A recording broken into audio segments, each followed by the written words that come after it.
Is that better? Is that better? My face is still dark. Hello everyone, lovely to see you. I have a video today which I'm very excited about because it's something that I've wanted to do for quite a while. One of my favorite things to do as a reader when I start reading a new book is look at the dedication in the book. Books themselves are such intimate looks into the minds of authors and writers, but I feel like dedications are even more intimate, and it's a way for the author to really give parts of themselves, a piece of themselves, their words and their book to the people that mean the most to them. And I feel like that's such a beautiful thing to witness and to be able to get that little glimpse into their personal life as well as their stories and the things that are taking place in their minds, their imaginations that they put into their actual books, the whole books. But we get this really personal look into dedications. And I think that that's just so wonderful. So I thought I would recommend you guys books not based on their synopses, but also books based on their dedications. So must-reads based on their dedications, especially if they are amazing. Some dedications can be quite simple, just to a certain person, and as a reader you may not know who that person is, but I picked some of my favorite dedications, and I think you should read these books because of their amazing dedications. I also thought it would be fun to not only read the dedication, but to also read the first sentence. So this is my way of recommending you guys books based on their dedications and first sentences.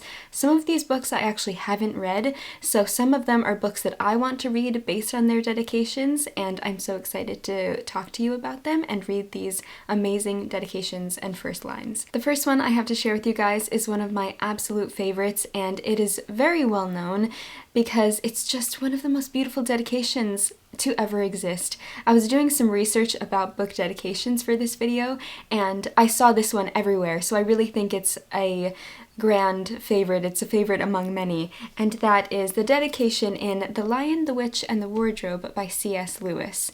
And it's just, this is one of my favorite books, and the dedication, you should just read it for the dedication. You guys can see, can you see? I put a tab on the dedication page because it is just one of my absolute favorites. So it says, "To Lucy Barfield. My dear Lucy, I wrote this story for you, but when I began it, I had not realized that girls grow quicker than books. As a result, you are already too old for fairy tales, and by the time it is printed and bound, you will be older still. But someday you will be old enough to start reading fairy tales again. You can then take it down from some upper shelf, dust it, and tell me what you think of it. I shall probably be too deaf to hear and too old to understand a word you say, but I shall still be your affectionate godfather, C.S. Lewis." Oh my god, it's just so sweet. It's so sweet, and it's just everything about that I love so much. A big passion of mine is children's literature, and it's the thought and the philosophy of you're never too old for fairy tales, you're never too old for children's stories and for classics like The Lion, the Witch, and the Wardrobe. I feel like anyone of any age can read this book and absolutely adore it, and I just love that. I love that so much. That just makes the book for me, really. I love the story itself of Narnia, but that dedication is just probably my favorite part, my favorite line of the whole book. Okay, so chapter 1 starts, the title of chapter 1 is Lucy Looks into a Wardrobe. Once there were 4 children whose names were Peter, Susan, Edmund, and Lucy. This story is about something that happened to them when they were sent away from London during the war because of the air raids. They were sent to the house of an old professor who lived in the heart of the country, 10 miles from the nearest railway station and 2 miles from the nearest post office. I'm going to stop there. So that is the dedication and the first line of The Lion, the Witch, and the Wardrobe by C.S. Lewis, one of my favorite dedications ever. If you haven't read it, please do. It is an amazing classic for a reason. So many people love it for a reason, and it is just a gorgeous, gorgeous story, beautifully written. The next one I have is quite simple, but it is one of my favorite books ever, and I do just love the dedication because of the background of the author's life, and that is The Great Gatsby by F. Scott Fitzgerald. The dedication of The Great Gatsby, all it says is, "Once again, to Zelda." Now, we all know Zelda Fitzgerald was F. Scott Fitzgerald's wife. They had a very whirlwind, also kind of problematic romance. But at the end of the day, F. Scott Fitzgerald loved her so, so, so much. Their marriage was quite, at least from what I know of it, rocky, I guess? But I just love that dedication because of what I know, which isn't very much, about their marriage, but I do just think it's so sweet. And this is one of my favorite books, so I can't help but love it. So chapter 1 opens by saying, with one of my favorite first lines of literature, "In my younger and more vulnerable years, my father gave me some advice that I've been turning over in my mind ever since. Whenever you feel like criticizing anyone," he told me, "just remember that all the people in this world haven't had the advantages that you've had." I love that opening, and just the dedication is so simple and so sweet, but you can really think, you know, the background of their marriage, and then that opening line, "The Great Gatsby," is amazing. It's also set on Long Island, so that's why I love it so much, because I'm from Long Island, and it's just one of the greatest classics ever, so if you haven't read it, please read it. I also feel like The Great Gatsby, even if you don't love it, just you can get so much from the reading experience, so yes. I highly, highly recommend it, obviously. The next dedication I want to tell you guys about is actually part of a whole series of books, but I have the first book here, and that is Lemony Snicket's A Series of Unfortunate Events. This has one of my favorite series of dedications in all of the books in the Series of Unfortunate Events series. So this is written by Lemony Snicket, and the dedication is so iconic. The dedication says, "To Beatrice, darling, dearest, dead."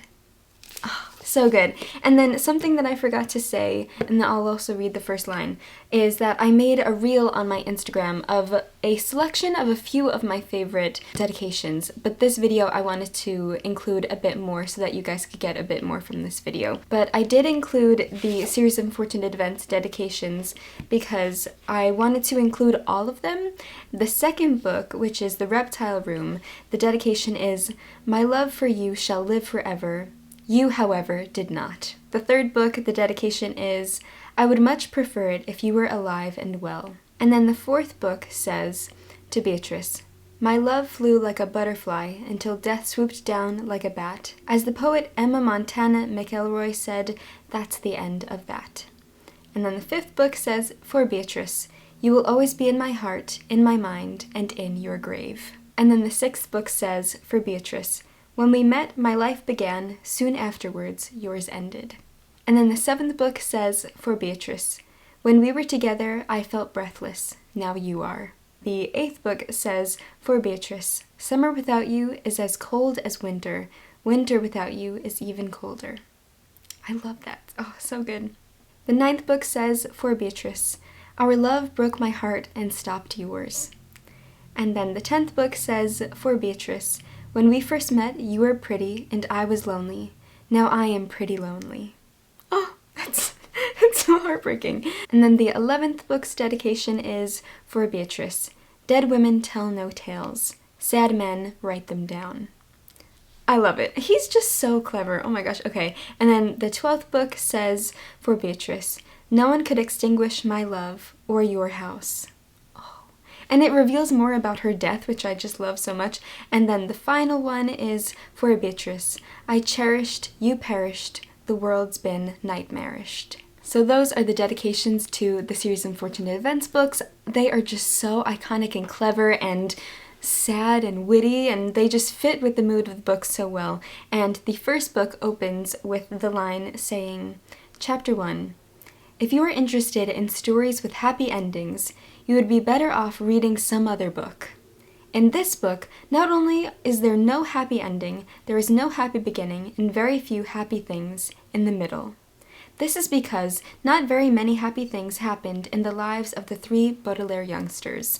Violet, Klaus, and Sunny Baudelaire were intelligent children, and they were charming and resourceful and had pleasant facial features, but they were extremely unlucky, and most everything that happened to them was rife with misfortune, misery, and despair. I am sorry to tell you this, but that is how the story goes." That's the first page, because the whole thing is just so brilliant. I love these books so much. Lemony Snicket, what does he call himself? His literary representative, Daniel Handler, is so clever. Love these books so much and highly recommend you read them. Once again, what is my motto about children's literature? It is perfect for any age, so highly recommend reading those, even if you're an adult.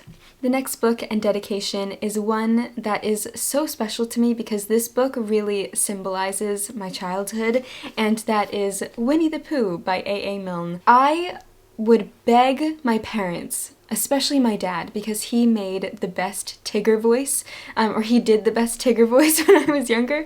I would beg my parents to read this book to me, and it just holds an incredibly special place in my heart, and it has a gorgeous dedication.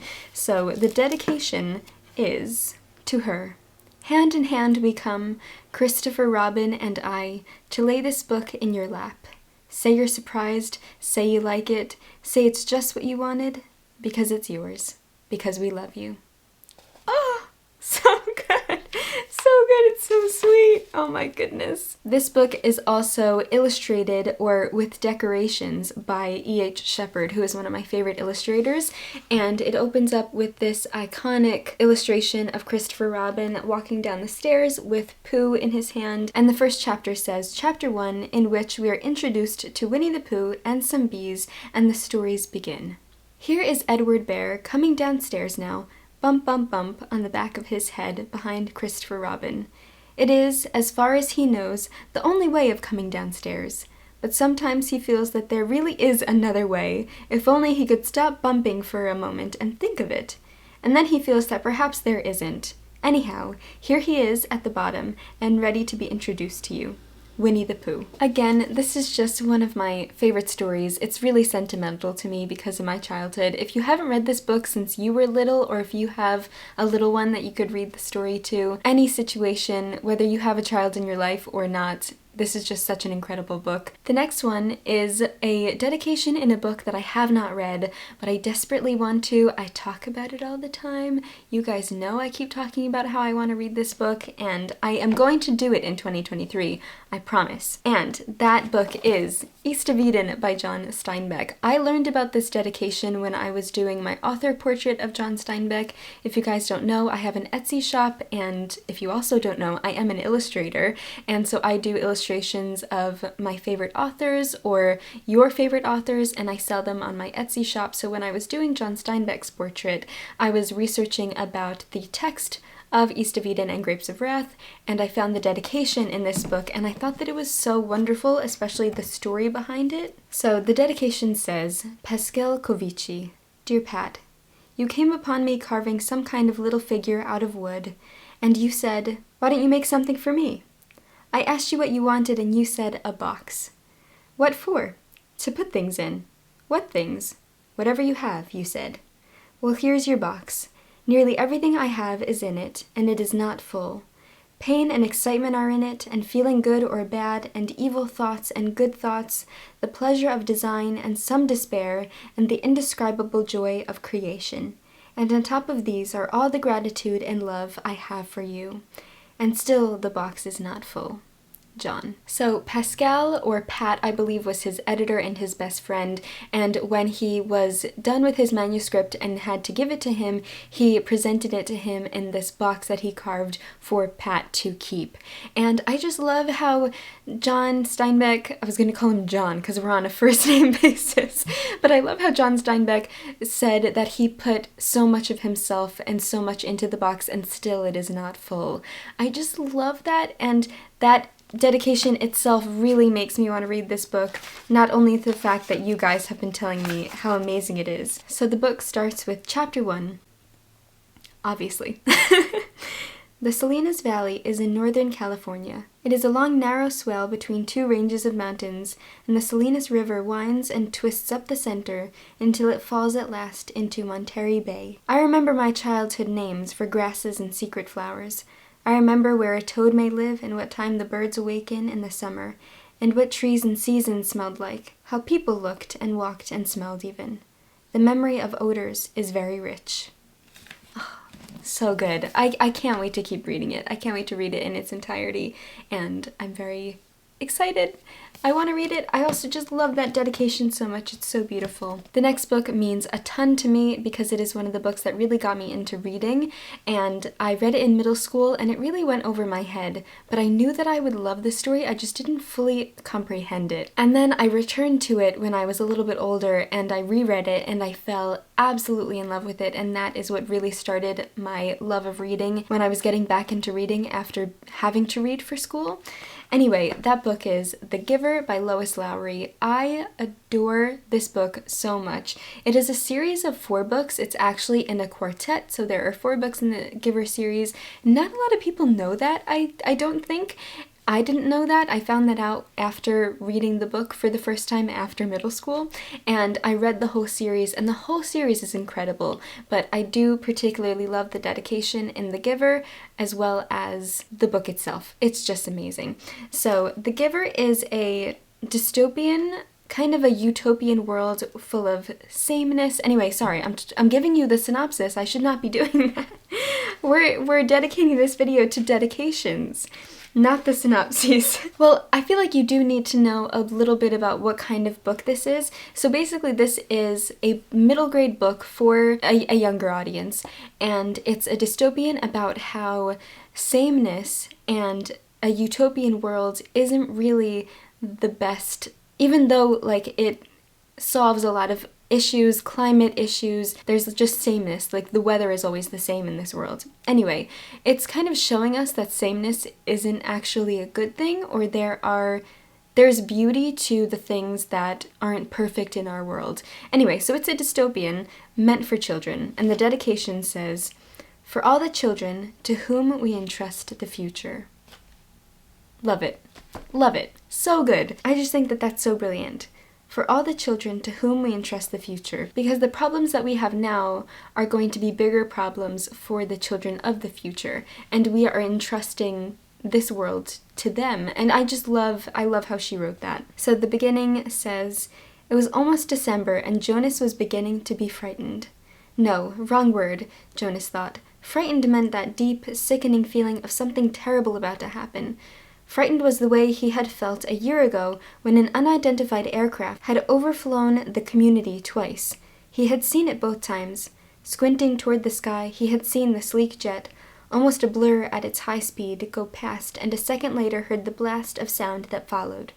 Then one more time, a moment later, from the opposite direction, the same plane. At first he had been only fascinated. He had never seen aircraft so close, for it was against the rules for pilots to fly over the community.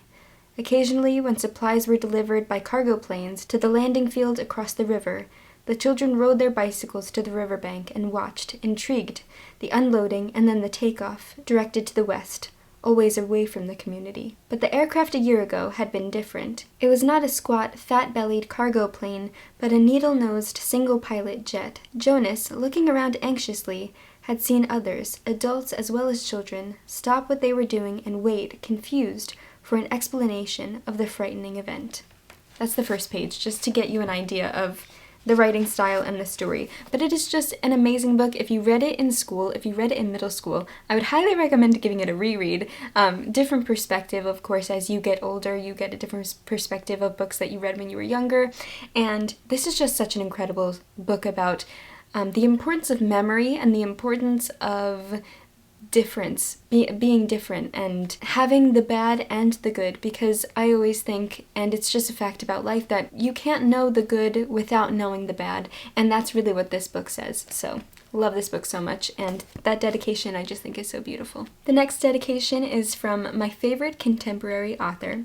Love him so much, talk about him all the time, and that is Frederick Bachman, particularly his dedication in his novel Anxious People. I have read it to you guys recently in one of my other videos, and I think it was my best books of 2022 video. And it really also gave me this idea as well to make a video just about dedications themselves. And so this one, it's, like I just said, one of my favorite books from 2022. The dedication says, "This book is dedicated to the voices in my head, the most remarkable of my friends, and to my wife, who lives with us." I think that that's so great. And it just shows you how lovely and funny and sweet and heartwarming his writing is, because it's so beautiful and sweet, but hilarious at the same time. So the book opens by saying, a bank robbery, a hostage drama, a stairwell full of police officers on their way to storm an apartment. It was easy to get to this point, much easier than you might think. All it took was one single, really bad idea. This story is about a lot of things, but mostly about idiots.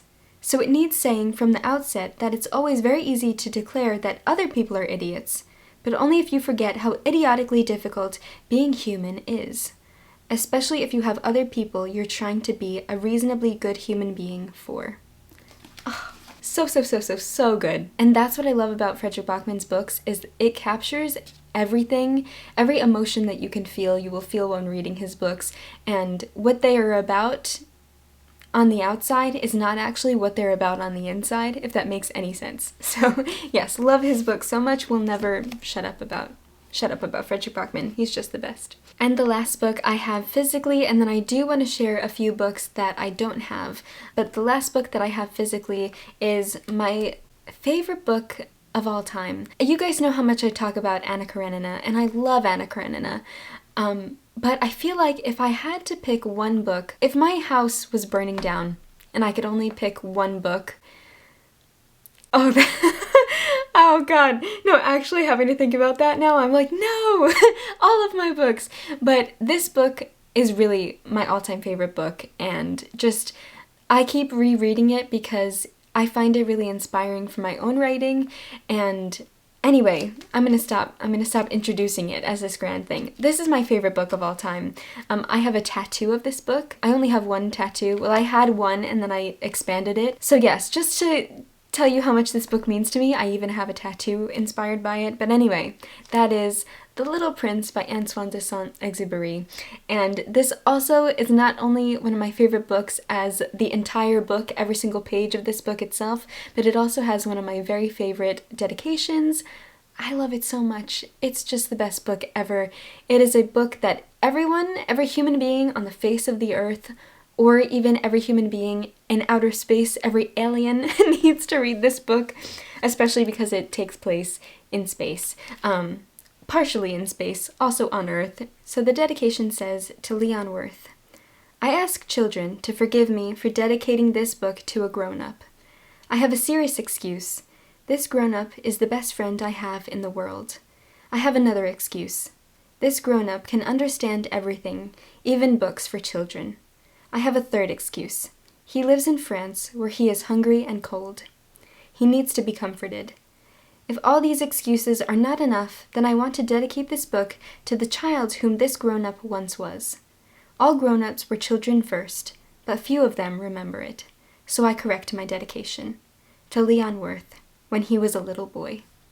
I could just cry. I could just cry. Oh my goodness. Okay. I'm literally getting emotional. All right. Keep it together. Oh my goodness. Okay. Chapter 1 says, once, when I was 6, I saw a magnificent picture in a book about the jungle called True Stories. It showed a boa constrictor swallowing a wild beast. Here's a copy of the picture. And so that's the top picture. In the book it said, boa constrictors swallow their prey whole without chewing. Afterward, they are no longer able to move, and they sleep during the 6 months of their digestion. In those days, I thought a lot about jungle adventures, and eventually managed to make my first drawing, using a colored pencil. My drawing number 1 looked like this. And that's what it looked like. I showed the grown-ups my masterpiece, and I asked them if my drawing scared them. They answered, why be scared of a hat? My drawing was not a picture of a hat. It was a picture of a boa constrictor digesting an elephant.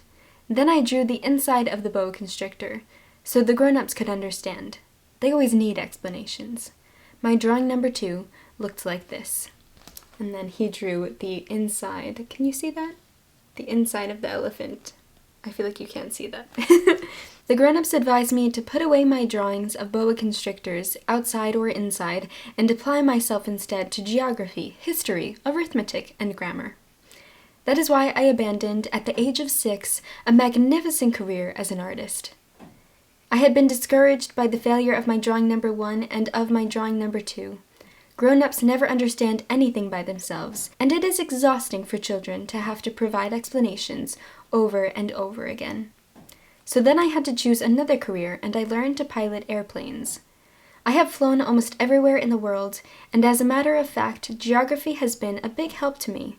I could tell China from Arizona at first glance, which is very useful if you get lost during the night. So I have had, in the course of my life, lots of encounters with lots of serious people. I have spent lots of time with grown-ups, I have seen them at close range, which hasn't much improved my opinion of them. Whenever I encountered a grown-up who seemed to me at all enlightened, I would experiment on him with my drawing number 1, which I have always kept. I wanted to see if he really understood anything. But he would always answer, "That's a hat." Then I wouldn't talk about boa constrictors, or jungles, or stars. I would put myself on his level and talk about bridge, and golf, and politics, and neckties. And my grown-up was glad to know such a reasonable person. So that's the end of chapter 1, and then chapter 2. Chapter 2 opens, so I lived all alone without anyone I could really talk to, until I had to make a crash landing in the Sahara Desert 6 years ago. It's just incredible, it's just amazing. Please read it. If you get anything out of this video, just read The Little Prince. Pretty please. Pretty please. So that is The Little Prince, and then I do have a few that I wanted to share that I have on my phone. So when I was doing some research about other book dedications, I did find some others that I've never read before, and I wanted to include them in this video as books I want to read because of their dedications. And the first one is Neil Gaiman's Anansi Boys, and I love Neil Gaiman. I'm actually in the middle, I'm almost done with reading Neverwhere by Neil Gaiman right now, and I love it. I've been doing a lot of research and listening to a lot of Neil Gaiman interviews recently for my own writing and just my own inspiration, and I'm loving reading Neverwhere, and I'm loving listening to Neil Gaiman just speak about storytelling. And so when I found this dedication, I've never read Anansi Boys before, and I really want to read it. So this is the dedication to Anansi Boys. You know how it is. You pick up a book, flip to the dedication, and find that once again, the author has dedicated a book to someone else, and not to you. Not this time. Because we haven't met, have only a glancing acquaintance, are just crazy about each other, haven't seen each other in much too long, are in some way related, will never meet, but will, I trust, despite that, always think fondly of each other. This one's for you. With you know what, and you probably know why. Neil Gaiman. Love it. I just love that, and that really makes me want to read the book, and that's the whole point of this video.